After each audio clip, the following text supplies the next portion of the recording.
¿Eso está bien? Y así entonces seguimos. Vamos a ponernos en presencia entonces y vamos a saludar a la Santísima Trinidad en el nombre del Padre, del Hijo y del Espíritu Santo. Amén. En este día de los santos ángeles, de los santos arcángeles, le pedimos al Señor que los vuelva a enviar, que ellos estén aquí con nosotros, como supieron visitar a Abraham en el Mambré, como supieron anunciarle a María en la Anunciación, como supieron consolar al profeta Elías y a Jeremías ante la desesperación, como supieron curar a Tobías del dolor inmenso de no poder salir del enredo del mal. Le pedimos a ellos que siempre nos cuiden, que nos acompañen, y en especial en esta mañana, para que podamos descubrir, así como ellos son mensajeros de la palabra de Dios, que podamos nosotros descubrir esa palabra, esa que está reservada para cada uno, esa que le va a dar sentido a nuestra existencia hoy. Te lo pedimos a vos, Señor, que vivís y reinás junto al Padre y al Espíritu Santo por los siglos de los siglos. Amén. En nombre del Padre, del Hijo y del Espíritu Santo. Amén. Solemnidad, ángeles custodios, por eso la misa es más larga. Y se debe de celebrar hasta con incienso. Bueno, dice en una parte el Señor: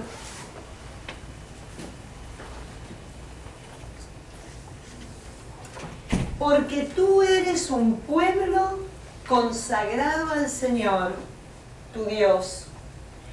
Él te eligió para que fueras entre todos los pueblos de la tierra el pueblo de su propiedad.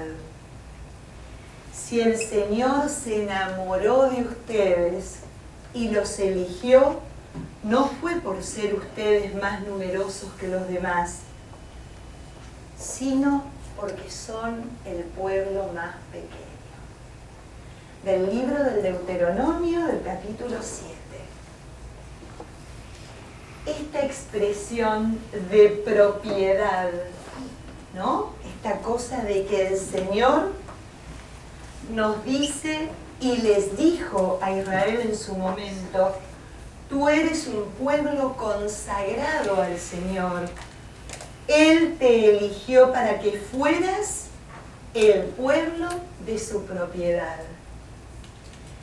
Me atrevo a decir, Patricia Binder, esto no está en ningún libro, así que agárrenlo con pinzas, pero lo uso para mi entendimiento y para profundizar en lo que es el Pentateuco, que esta es la idea central, que va a empezar en el Pentateuco como la declaración de amor más absoluta del Padre hacia todos nosotros que somos su pueblo, pero que en aquel momento estábamos como simbolizados y representados en el pueblo, como dice el Deuteronomio, no más poderoso, no más numeroso, no más importante, casi un pueblo insignificante, mínimo, pastor, ignorante, rebelde, desordenado, desorganizado.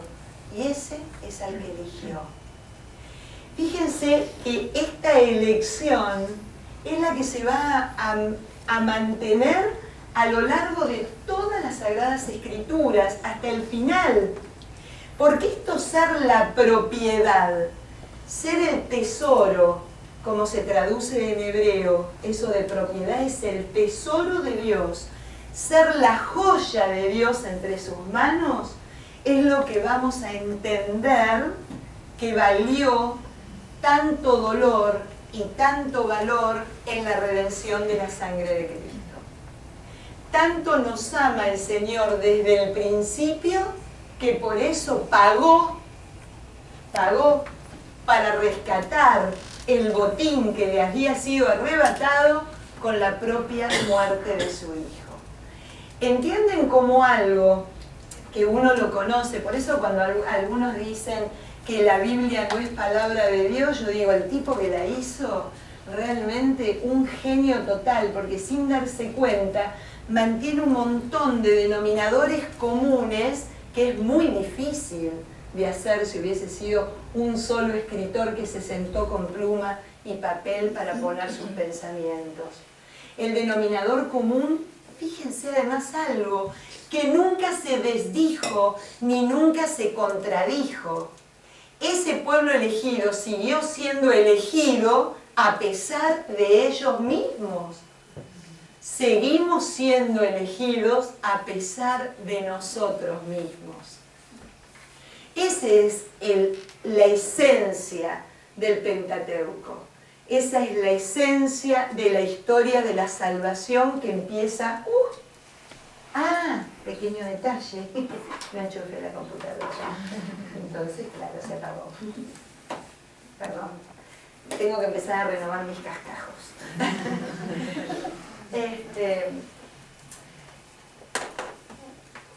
Perdónenme. Eso es, sí, por supuesto. No sé si a alguno le pasa, pero a mí como que me dan pena los otros pueblos que Dios no eligió. Bueno, volvemos de nuevo a la letra y al espíritu. Fíjense que lo que nos quiere decir con esto el Deuteronomio, que siempre el Señor elige lo pequeño, lo humilde. Francisco nos bombardeó en sus homilías con ese tema.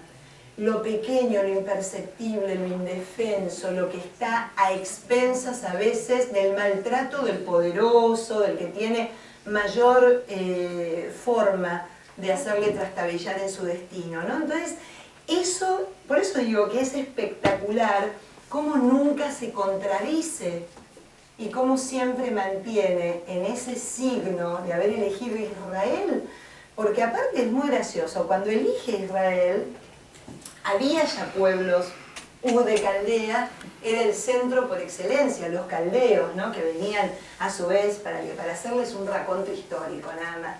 Sumerios, una civilización avanzadísima. De los sumerios salieron los acádicos, cuando a los sumerios los invaden los semitas, y a partir de los acádicos empiezan todos los pueblos que van a tener relación con este pueblo de Israel, porque son semitas. Estamos hablando desde el punto de vista etnográfico e histórico, ¿no? Saliéndonos de la Biblia. Entonces uno dice, ¿por qué?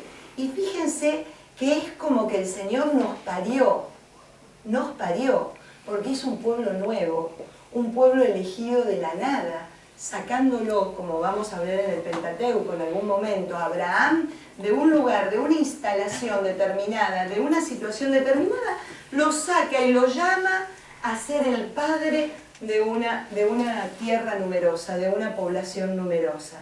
No parió, son hijos de él, hijos amados de él. Entonces ahí es donde se viene dando esa situación de privilegios. Pero lo que decís es muy interesante, María José, porque no los elige por ninguna virtud en especial. Lo que dice acá el Deuteronomio es hermoso. Se enamoró de ustedes. ¿Quién puede explicar el amor? ¿Quién le lo explique? ¿Te pasa o no te pasa? Es una cosa que no lo podés manejar. Una vez un sacerdote me dijo, contra la afectividad, nada. Nada. Entonces, ese es el tema. Es el amor dado al pueblo de la elección, al que él eligió como hijo. ¿Y qué pasa, por ejemplo, con el alma de esas personas de los otros pueblos? O sea, eso es como que me surge la duda, porque los otros también son creación de Dios y también lo hizo bueno, él. ya te dejo. Qué buenas todas estas preguntas. No pasa nada, porque ¿saben cuál es la misión? No lo eligió por ser el bueno, por darle un beneplácito. Lo eligió para que tuviera la misión de dar a conocer a este Dios a todos los pueblos de la tierra. Y así es como empieza el judeocristianismo. Es una religión de atracción, pero también de propuesta, ¿no? Se propone, se muestra. ¿Y cómo se muestra? Hablando, imponiéndose, no, testimoniando este amor. Cuando lo vivo no me queda más que transmitirlo. Si vivo realmente el amor, no me puedo dar. Si vivo realmente el amor en mi corazón, lo único que queda de ese amor es salir para abrazar a todos cuantos están a mi alrededor. Y eso, ¿qué pasó? La historia de la salvación, y en el momento en que fue escrita esta parte del Deuteronomio, la parte del Pentateuco, estos 5 libros, Israel ya tenía muchos años de haber sido infiel a este amor de Dios. Entonces tenía por propia experiencia lo que había pasado cuando fue infiel y decidió abandonar esta predilección del Padre e irse a buscar otros dioses que lo reconfortaban temporariamente y le daban de alguna manera esa felicidad que a veces también todos nosotros buscamos en el lugar equivocado. Entonces eso es el Pentateuco. Eso es el Pentateuco. El Pentateuco son 5 libros, a ver si ya puedo ponerlo para mostrarles a ustedes. Yo puse acá los libros de Moisés, porque son 5 libros que se le atribuyen como autoría a Moisés. A ver, se empezaron a poner por escrito aproximadamente en el 950 a.C. y terminaron de ponerse completamente por escrito en el 400 a.C. O sea, ¿qué les parece? ¿Fue Moisés? Entonces, ¿por qué se le atribuyen a Moisés? Porque Moisés es la figura más emblemática de esta respuesta, justamente de esto que les estoy contando.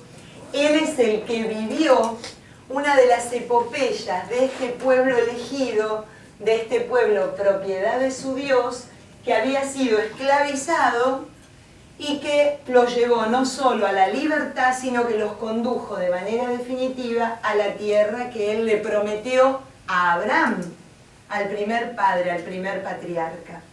Entonces, ¿qué hizo Moisés? Moisés es importante porque este pueblo que andaba rebelde, que andaba con tantos años de esclavitud, que seguían esclavos de sí mismo, los liberó a través de un sistema de leyes, de un sistema de conductas, que lo que fue pasando es que el pueblo se empezó a acostumbrar no a caminar con egoísmo, sino a tener presente la importancia que tengo con el de al lado. El otro vale, el otro es parte de mi familia, el otro es parte de mi clan. Y por eso Moisés es tan importante, no porque lo haya puesto por escrito, sino porque es el que le da la identidad, que como pueblo elegido van a seguir siéndolo siempre y cuando tengan al otro presente en cualquier decisión de su vida. ¿Vos querías preguntar algo antes de continuar? No preguntar, solo aportar que obviamente no en el Viejo Testamento, pero en el Nuevo Testamento Jesús no se quedó solamente en Israel y le dijo solamente a los israelitas, fue de pueblo en pueblo. Pablo, uno de los apóstoles, ni siquiera era judío, era romano. Entonces, como para decir que ahí también vemos en la Biblia que no eran, que sí, los israelíes eran del pueblo elegido, pero no se quedó solo con los israelitas. Te corrijo nada más algo, solamente para que lo sepas. Pablo era judío. Pablo era recontra judío. Perdón. Y era fariseo además. Había estudiado con Gamaliel en Jerusalén, pero era, como muy bien dijiste, ciudadano romano. Ahí entonces me confundí, pudo llevar el judaísmo, el cristianismo, no como judío, sino como un gentil más. Como alguien, pero nada más, perdóname. No, tenés razón, etnicidad y ciudadanía es diferente, perdón. Claro, pero era judío, pero es tal cual, El Señor, en Isaías, en el profeta Isaías ya se hablaba de que esta palabra Israel la debe de comunicar a todos los pueblos de la tierra. Porque ya estaba esa necesidad de ser comunicado ¿qué? ¿Qué era lo que tenían que conocer los pueblos de la tierra? ¿Qué es lo que nos cambia la vida a nosotros? ¿Saber que somos elegidos por algo especial o saber que somos amados? Eso es la elección, el poder reconocer el amor, el poder darme cuenta de dónde parte la elección más grande que hace el Señor de mi vida. Cuando terminemos el Pentateuco se van a dar cuenta que no es nada más ni nada menos que la historia de mi propia existencia, la historia de mi génesis, la explicación de mi caída, la explicación de por qué me levanto, la explicación de por qué soy llamado, por qué me dirijo a veces a cosas, a lugares, a situaciones donde una fuerza me va llevando.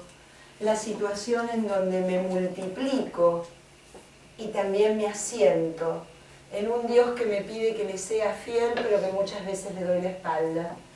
Es mi propia vida la que cuenta estos libros de Moisés. Y desde ahí es donde lo tenemos que leer, porque no nos quedan los años para aprenderlo. Es muy arduo leerlo como historia, y la verdad que a esta altura del partido no sé si vale la pena leerlo como historia, si no está relacionada a la historia de mi salvación, a la historia de mi conversión y de mi transformación. ¿Vamos bien? Bueno, un poquito nada más de explicación.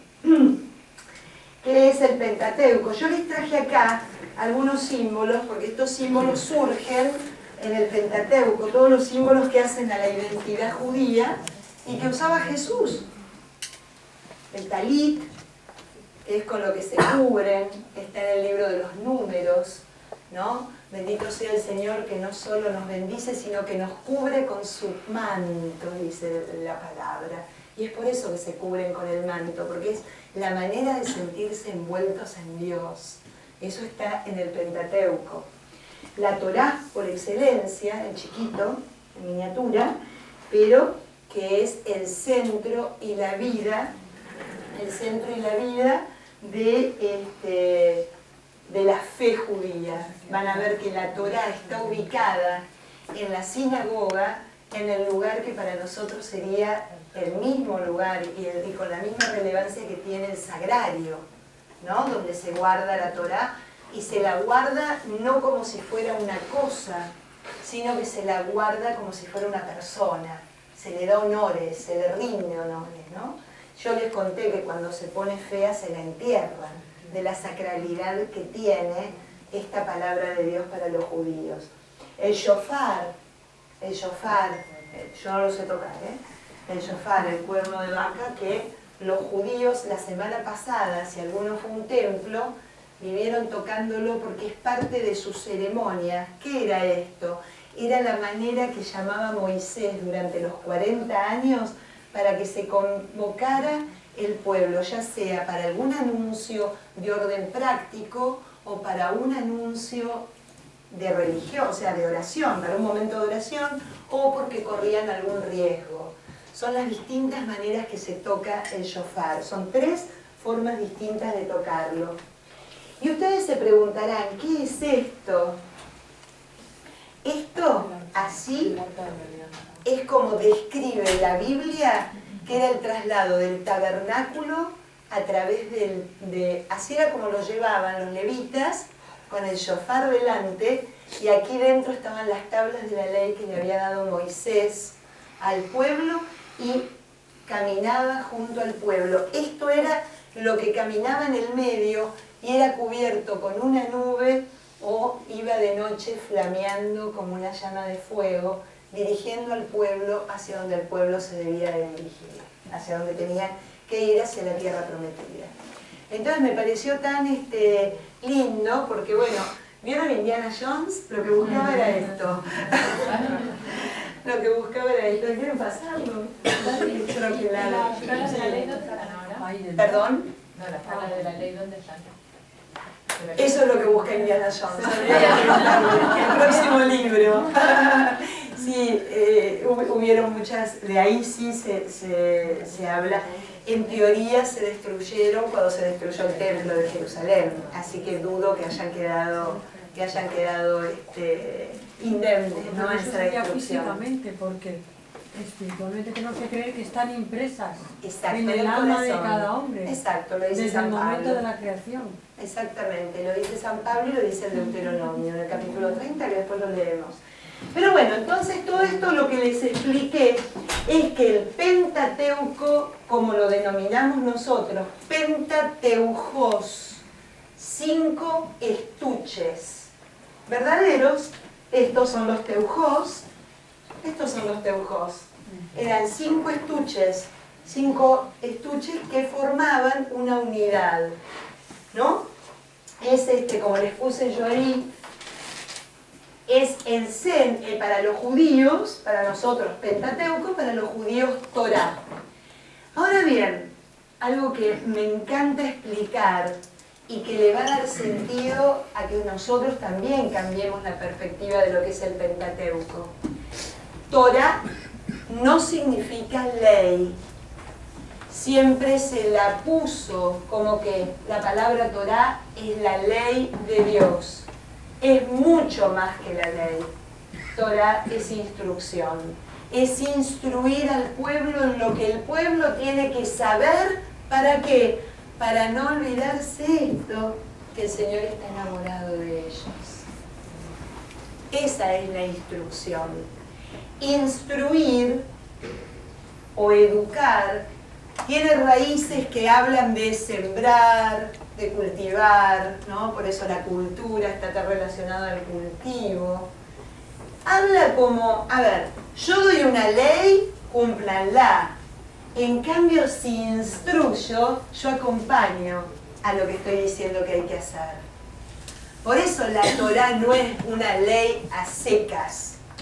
El problema es que cuando nos separamos de la palabra instrucción y nos metemos en la palabra ley, la hacemos a secas. ¿Soy clara?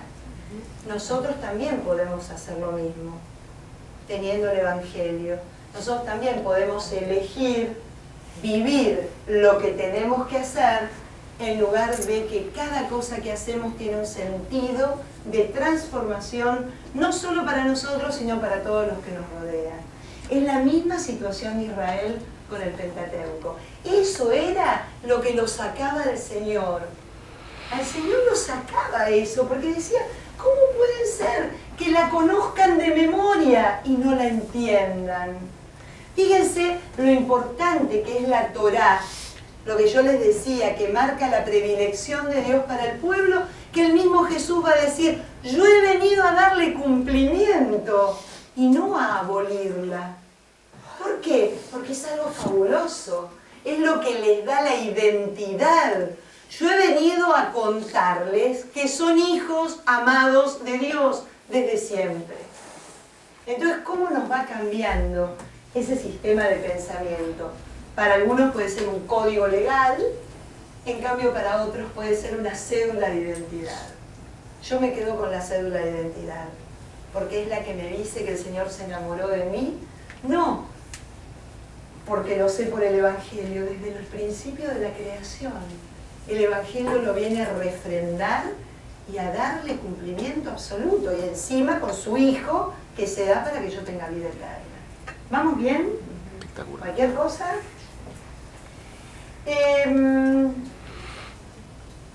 ¿Cuál fue el objetivo del Pentateuco?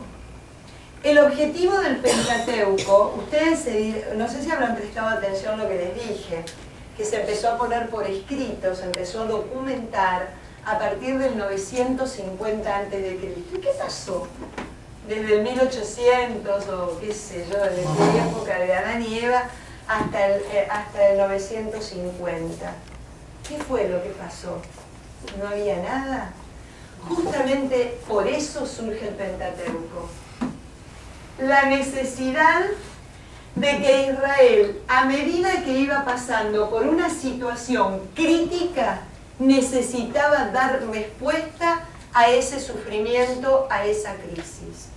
El Pentateuco surge por eso.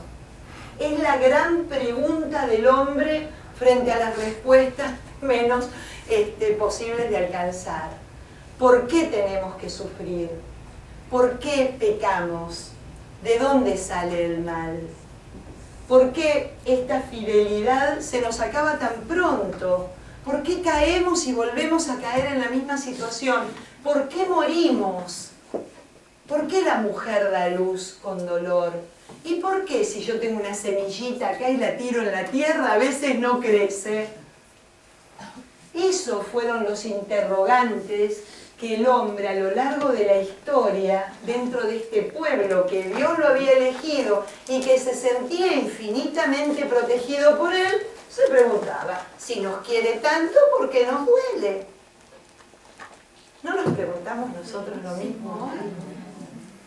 Si yo, que voy a misa, no le hago mal a nadie, estudio la Biblia los martes con esta plomo, que y rezo el rosario, y voy al recoso de Magú, y encima de Magú no es que estoy dando una charla, limpio los bares. No, un momentito. Y ahora, esta desgracia en mi familia. ¿Por qué, Señor? Eso mismo le pasaba hace 2000 y pico, 5000 años, a los hombres que caminaban en esta tierra. Sabiendo, porque se los vivían diciendo, somos el pueblo elegido, che, que elija otro. Porque como decía Teresa, ¿no? Teresa de Ávila, que era muy graciosa, decía, cuando se le agarraban las carretas en el camino, pues si así tratas a tus amigos, con razón tienes tan poco. ¿No? Eso es lo que permanentemente nos preguntamos y se preguntaron. Y el Pentateuco surgió siempre por inspiración de Dios, siempre. Pero acuérdense que Dios nos usa a nosotros como instrumento.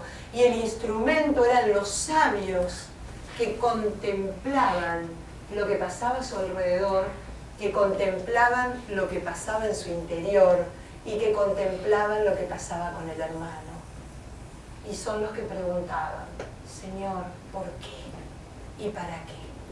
Y de ahí surge. Entonces yo tengo que explicarles algo que se aleja un poquito desde el punto de vista espiritual, pero es para que ustedes entiendan lo que es el Pentateuco. Si no, no lo van a entender nunca.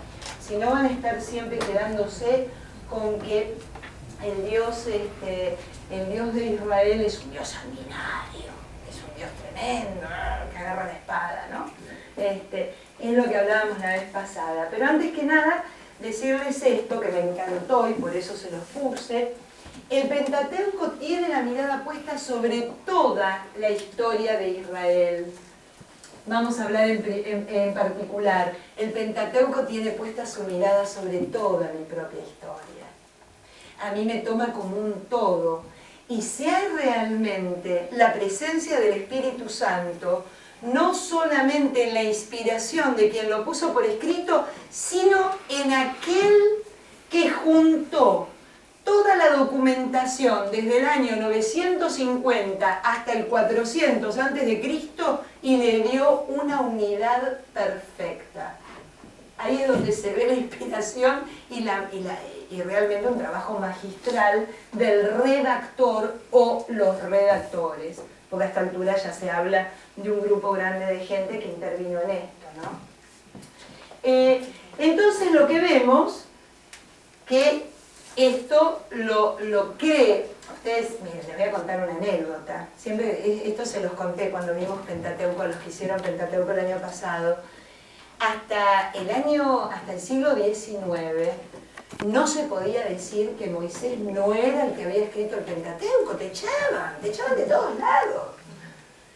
Baruja Espinosa murió sin ser judío, era judío y un judío amante de su religión, pero siempre cuento esta misma anécdota. Se le ocurrió, él era futuro rabino de la comunidad de Ámsterdam, y futuro primer gran rabino, porque era un hombre brillante, además de ser un hombre muy bueno. Se le ocurrió ir a decirle al rabino viejito, a quien él iba a reemplazar, ¿sabes qué, rabino? A mí me parece que Moisés no escribió todo el Pentateuco. Se lo querían comer crudo, ¿y eso por qué lo dice? ¿Y cómo Moisés va a escribir su propia muerte? ¿Cómo Moisés va a escribir hablando de Dios un día como Yahvé y al otro día lo llama Elohim? Y decime, cuando estaba en el desierto del Sinaí, ¿por qué en otros lados habla del Horeb? No es Moisés, rabino, lo expulsaron. Lo expulsaron, porque era una anatema, era una cosa completamente impensable quitar a Moisés del medio de la autoría de estos libros. En el 1943, ¿por qué se los digo? Pío XII escribe un documento y le dice a los católicos, Moisés no escribió el Pentateuco. 1943. O sea que hasta 1943 se decía que Moisés había escrito el Pentateuco. Y los judíos igual lo consideran así ya. Algunos sí, otros ya no. Otros están en la misma que nosotros. ¿Pero por qué? Porque tiene mucha más riqueza lo que les voy a explicar yo ahora. El Pentateuco no es fruto de una pluma, es fruto de 4 tradiciones teológicas y pensamientos israelitas del momento que surgieron de acuerdo a lo que estaban viviendo como civilización, como comunidad, como pueblo. ¿Por qué les digo que tiene mucho más valor eso? Porque se hermana con mi propia situación. ¿Me logran entender? Cuando yo veo que, por ejemplo, les voy a dar un ejemplo bien concreto porque es el que vale la pena. El Génesis 1 fue uno de los últimos documentos en ser escritos del Pentateuco. Fue escrito uno de los más modernos, en el 450-500 a.C. ¿Y de qué me habla el Génesis 1? El Génesis 1, miren, un minuto nomás, para decirles a ustedes, para poder explicarles a dónde apunto. Que exista la luz. Vio Dios que la luz era buena. Que exista un firmamento sobre las aguas. Esperen un poquito. Que exista un firmamento entre las aguas que separe aguas de aguas. E hizo Dios el firmamento para separar las aguas de debajo de las aguas y de las aguas de encima de las aguas. Llamó al cielo, pasó la tarde, pasó la mañana, el segundo día. Y dijo Dios que se junten las aguas de debajo del cielo en un solo sitio y que aparezcan los continentes. Y vio Dios, estoy salteando, que era bueno. Y dijo Dios, pasó una tarde, pasó una mañana, dijo Dios, produzca la tierra pasto y hierbas, Y vio Dios que era bueno. Que existan astros, y vio Dios que eran buenos. Llénense las aguas de multitud de vivientes, y vio Dios que era bueno. Esto, ¿saben cuándo se escribió? Prácticamente en el destierro, donde ¿saben lo que se preguntaba el hombre? La creación, Dios, todo es un desastre, ¿para qué? Mirá dónde terminamos, en el medio del destierro, en el medio del desierto, sin hogar, sin templo, sin rey, sin libro, sin nada que nos identifique, que nos dé sentido a la vida. Todo es una porquería. Vino la tradición teológica, sacerdotal, como se llama en aquel momento, y escribió, inspirada por Dios, esta parte del Génesis que le decía 10 veces, todo es bueno. Todo es bueno. Porque todo lo que procede de Dios es bueno. ¿Cuál es el problema? El Génesis 3, por ejemplo, cuando habla, ¿están bien? ¿Me van siguiendo a dónde voy? Cuando habla,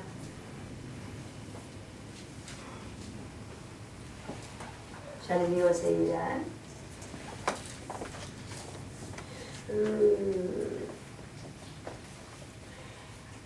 Génesis, capítulo 3, versículo 22. El hombre ya es como uno de nosotros en el conocimiento del bien y del mal. Ahora solo le falta echar mano al árbol de la vida, tomar, comer y vivir para siempre. Entonces el Señor Dios los expulsó del Edén para que trabajaran la tierra de donde los había sacado. ¿Cuándo surge ese texto? Cuando ellos estaban siendo y habían sido expulsados de la tierra donde vivían muy bien. ¿Pero por qué? ¿Porque Dios es malo? No, porque el hombre había renunciado a ser lo que era, el Hijo amado de Dios. ¿Y qué quería ser el hombre? Dios mismo. Entonces ahí es donde explicaban la desgracia de lo que estaban pasando. Dios no tiene la culpa de nuestro destierro, somos nosotros que nos alejamos de su alianza, de su amor, que lo desconocemos. Al desconocerlo, nos vamos por cualquier camino que nos lleva a cualquier desastre, a cualquier desgracia. Y ahí empezaron a explicar el mal, ahí empezaron a explicar la desobediencia, el peso del egoísmo del hombre frente al amor infinito de Dios. ¿Vamos bien? ¿Seguro? Entonces, eso es lo que se llama esto que yo le estoy contando es lo que se llama tradiciones o corrientes de pensamiento que hacen relecturas de la misma historia. Releen la historia a partir de este sentimiento. Le dan sentido a la historia que están viviendo, ¿no? Bueno, vamos a seguir un poquito. Yo desde que se me perdió la semana que viene.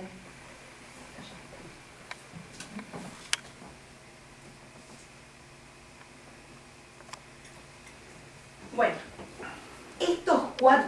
estas cuatro líneas de pensamiento, esto se los tengo que explicar, chicos. Disculpen que es histórico, pero si no, no lo entenderían. Lo repasan los que lo vieron el año pasado. Estas cuatro líneas de pensamiento están en todo el Antiguo Testamento prácticamente, sacando el tema de los profetas. Los profetas, algunos tienen alguna de estas líneas, pero la mayoría, los demás libros son donde se contienen estas líneas de pensamiento teológico, que son con unos nombres espantosos, porque una veces ni se los acuerda. Una se la llamó yavista, a la otra eloísta, a la otra sacerdotal y a la última deuteronomista. ¿Qué será esto? Miren, ¿saben lo que reflejan? Reflejan las partes, reflejan la parte de la historia que estaban atravesando y los documentos que salieron a partir de esa experiencia. Por ejemplo, la yavista, que es la primera, la más antigua de todas, escrita en la época del reinado de Salomón. Esplendor total. Entonces, ¿de dónde surgen los textos que son yavista? De lo que viven hablando de las bendiciones y de todo lo que Dios nos da. Y cómo nos llena de bendiciones, cómo crecen los frutos y cómo todo el mundo se va desarrollando en tranquilidad y en paz. Eso es bien yavista, ahí no hay absolutamente ningún padecer, nada. Es el florecimiento absoluto del bienestar en relación a toda esta historia que después vamos a ver cómo va cayendo, ¿no? Pero, esto lo voy a correr para mostrárselos mejor. Cuando Salomón se muere, se viene la hecatombe. Se muere Salomón, lo suceden sus hijos, ya Salomón al final estaba derrapando mal, había sido el rey por excelencia, fiel a lo que Dios le pedía y el que se destacaba por su sabiduría y por querer mantener el conocimiento de Dios plenamente en su corazón y hacia su pueblo, pero ya al final hacía cualquier cosa. Y los herederos de él se dividen, se pelean y se dividen en dos reinos. El reino del norte o el reino de Israel y el reino del sur o el reino de Judá. ¿Por qué es muy importante esto? Porque la tradición yavista, que les contaba hace un ratito, ¿se acuerdan que había sido escrita cuándo? En la época de Salomón. Se había escrito acá en el sur, había sido escrita en Jerusalén propiamente dicha. Al mismo tiempo, casi pisándole los talones, un grupo escribe la tradición eloísta. ¿Y por qué se le llama eloísta? Porque no llaman a Dios Yahvé, no lo llaman Yahvé, a Dios lo llaman Elohim. ¿Por qué? Porque ellos estaban en contacto con otros pueblos que tenían otros dioses que les llamaban El, que significa Dios en hebreo, y entonces Elohim significa el Dios de los dioses, para identificarlo.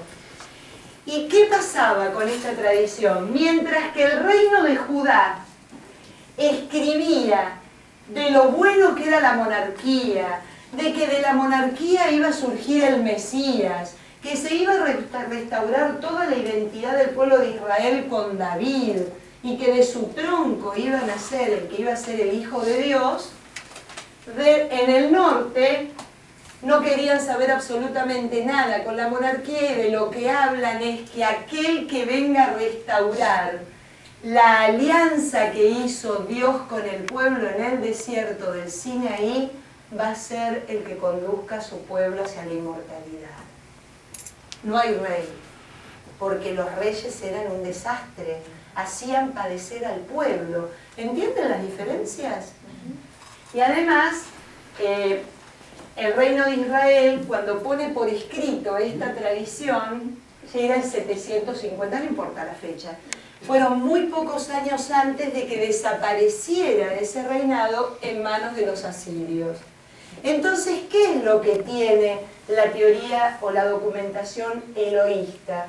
De lo que habla es de las precauciones que hay que tratar de tener para no desaparecer como pueblo elegido de Dios. Entonces es un libro, o son pedacitos dentro del Pentateuco, en donde ponen en alerta: ojo, no te desvíes, cuidado, no sigas a este Dios, Dios te va a castigar.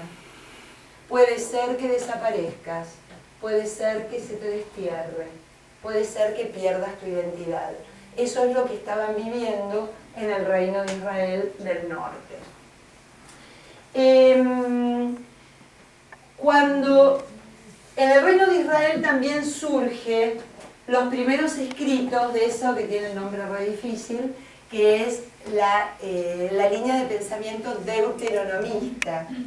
¿Qué pasa? Le empezaron a escribir en el reino de Israel los sacerdotes que asistían a cómo se estaba viniendo el reino abajo, los que asistían al rey, podían documentar estos reyes que se corrompen. ¿Y saben qué es lo que documentaron? Por eso es tan importante. No solo se corrompen por dar culto a dioses extranjeros, sino que maltrata y oprimen al propio pueblo.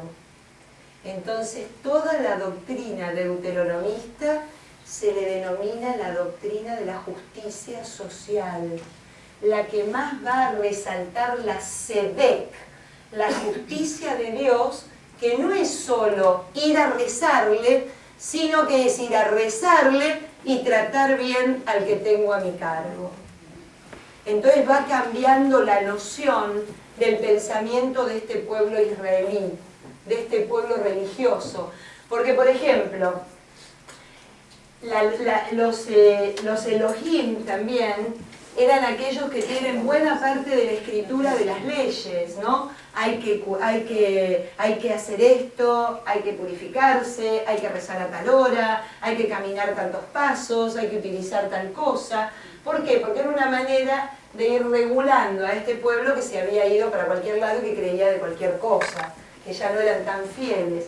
En cambio, los deuteronomistas dicen: todo bien, el culto está bien, pero el culto que más le da gratificación a Dios es el culto del sacrificio que hago por el otro.